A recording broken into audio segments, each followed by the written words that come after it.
میرے عزیزان ملت اسلامیہ، خواجہ غریب نواز کی خواجہ غریب نواز جب غوث اعظم پیران پیر دستگیر علیہ الرحمت و رضوان کی خدمت بابرکت میں حاضر ہوتے ہیں تو غوث اعظم کے بارگاہ میں کوئی پیاسا آتا ہے تو اسے پانی پلاتے ہیں، کوئی آتا ہے تو اسے بیٹھاتے ہیں، کوئی آتا ہے تو آپ اپنی خاکساری انتشاری آپ محبت و خلوص سے اس کا عزت کرتے ہیں، اس کا استقبال کرتے ہیں، الغرض کے تمام وقت گزر جاتے ہیں، لیکن ایک دن جب باری آتی ہے ایسے کوئی کتب و ابدال نہیں بن جاتا ہے، کوئی ایسے ولی نہیں مل جاتا ہے، بڑی مشکل کا سامنا کرنا پڑتا ہے۔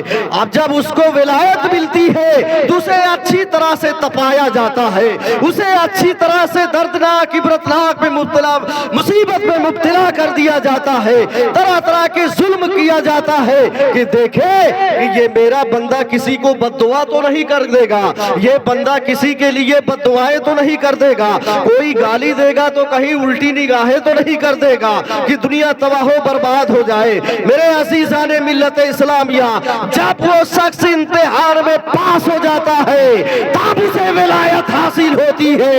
معین الدین چشتی جب سنگر سے چلے تھے تو صرف معین الدین تھے، مدینے والے کی بارگاہ میں جاتے ہیں، میرے آقا کی بارگاہ میں جاتے ہیں، دونوں عالم کے مالک و مختار کی بارگاہ میں جاتے ہیں، پہلے اس حرم پاک میں لوگوں کا استقبال کرتے ہیں، پیاسوں کا پانی پلاتے ہیں، آپ اس کی خدمت کرتے ہیں، فرما برداری کرتے ہیں جو نبی کی بارگاہ میں آتا ہے، اور پھر وہاں سے حکم ہوتا ہے کہ اے معین الدین اب بغداد چلا جا، غوث اعظم کی بارگاہ میں چلا جا۔ وہی معین الدین ہے جو سنگر سے چلا تھا، مدینے پہنچا، مدینے والے نے غوث اعظم کی بارگاہ میں بھیجتا ہے، بغداد کی سرزمین پر آ جاتا ہے۔ میرے عزیزان ملت اسلامیہ، ابھی بھی معین الدین ہے، بولو یار بڑا خاموش ہو، ابھی بھی وہ معین الدین ہے۔ جب غوث اعظم آل رسول سید غوث اعظم پیران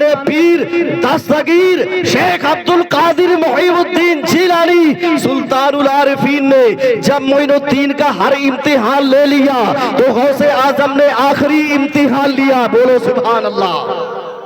بہت مختصر میں یہ واقعہ ہے اور یہی سے میری بات ختم ہو جائے گی، تم سبحان اللہ بولو یا مت بولو۔ میرے عزیزان ملت اسلامیہ، بات یہ ہے کہ جب غوث اعظم کو جب عطا کرنا ہوا تو معین الدین سے ایک امتحان لیا جاتا ہے۔ وہ امتحان کیا ہے؟ بغداد کی سرزمین پر آؤ جامع مسجد میں کہنے والا غوثوں کا غوث ہے اور سننے والا صرف معین الدین ہے، سننے والا صرف معین الدین چشتی ہے۔ میرے عزیزان ملت اسلامیہ، بات آتی ہے میرے غوث اعظم فرماتے ہیں اے معین الدین آج فجر کی نماز جو میرے پیچھے ادا کرے گا وہ جنتی ہوگا، اور جب اس بات کو جو عیا کرے گا وہ جہنمی ہوگا۔ غوث اعظم نے تو فرما دیا لیکن معین الدین کو قلب بے چین کر دیا۔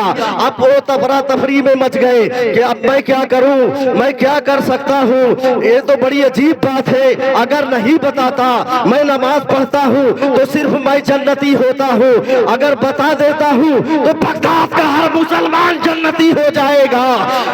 معین الدین اس بات کو سوچتے رہے، 12 بج جاتے ہیں، 1 بج جاتے ہیں، 2 بجتے ہیں، جب 3 بجتے ہیں تو معین الدین کو برداشت نہیں ہوتا ہے۔ معین الدین بغداد کی گلیوں میں گھومنا شروع کر دیا، دروازے پر جا کے دستک دیتے ہیں اے لوگوں سنو، آج غوث اعظم پیران پیر کے پیچھے جو نمازیں ادا کرے گا وہ جنتی ہوگا، اٹھو اٹھو، ایسا موقع پھر نہیں آئے گا۔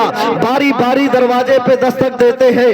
اس طرح سے پورے بغداد میں آپ نے اعلان کر دیا۔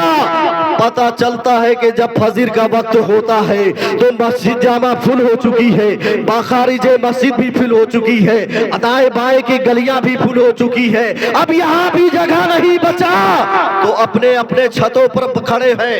اب جب نمازیں ہوتی ہے فجر کی، دعائیں ہوتی ہے، دعاؤں کے بعد غوث اعظم پیران پیر دستگیر صغیر علیہ الرحمت و رضوان معین الدین کو آواز دیتے ہیں، صدائیں بلند کرتے ہیں، اے معین الدین یہاں آؤ۔